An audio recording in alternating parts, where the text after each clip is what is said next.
It's always good when the day is about to end to turn to this beautiful book all over again. The Parents' Tao Te Ching, A New Interpretation. Ancient Advice for Modern Parents by William Martin. And I continue this journey of fascination, amazement, and wonder when it comes to reading this book. And the one that shows up today after a very long, hot, tiring day is Make the Ordinary Come Alive.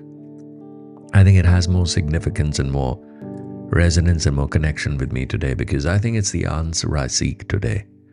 Because there are days when we are tempted in different ways to strive harder, to egg on our children to achieve something out of the ordinary, to keep striving starry-eyed, looking at people who have done extraordinary things.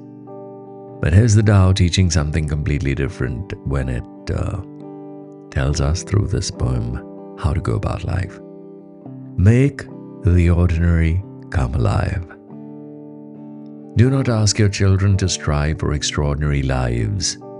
Such striving may seem admirable, but it is a way of foolishness.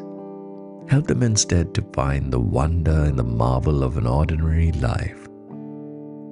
Show them the joy of tasting tomatoes, apples, and pears. Show them how to cry when pets and people die. Show them the infinite pleasure in the touch of a hand, and make the ordinary come alive for them. The extraordinary will take care of itself. The extraordinary will take care of itself, writes the Tao. And William Martin adds to this.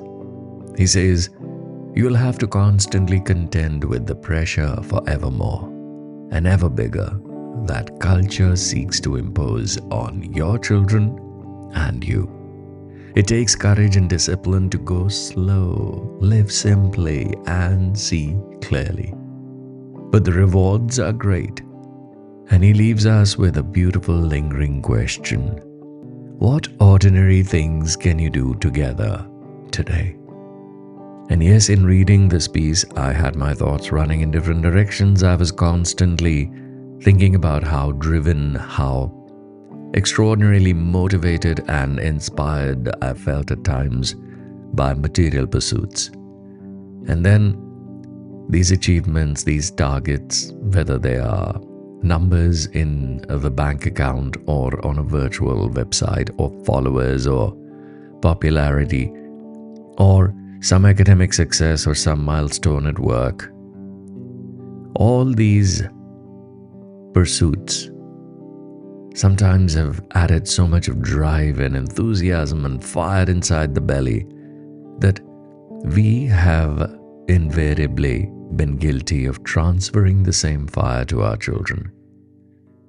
The pure leisure and pleasure of allowing the juices of the apple to just trickle down our cheeks, or a delicious mango, its juices going down the elbow, carelessly enjoying the pure flavors and nourishment that a tree has so patiently taken a year to provide us.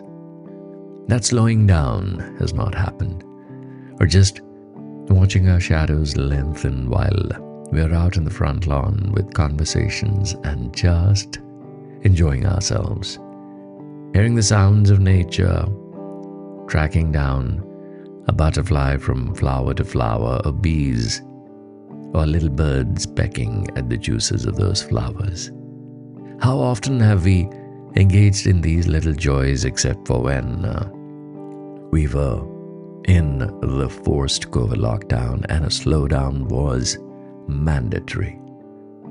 Until unless forced upon us, we are constantly rushing and we are providing the same pace. We are sort of doing this as a genetic service or a hereditary pass on to our children. So isn't it time to engage and celebrate the pure ordinariness of breath in and breath out, of little activities that don't amount to too much, but they strengthen the bond with our children infinitely. I question myself, what am I going to do today? Even a conversation over the phone makes a big difference. What's your take on this? Thank you for listening and for being a part of this. I'll be back with plenty more. Stay around.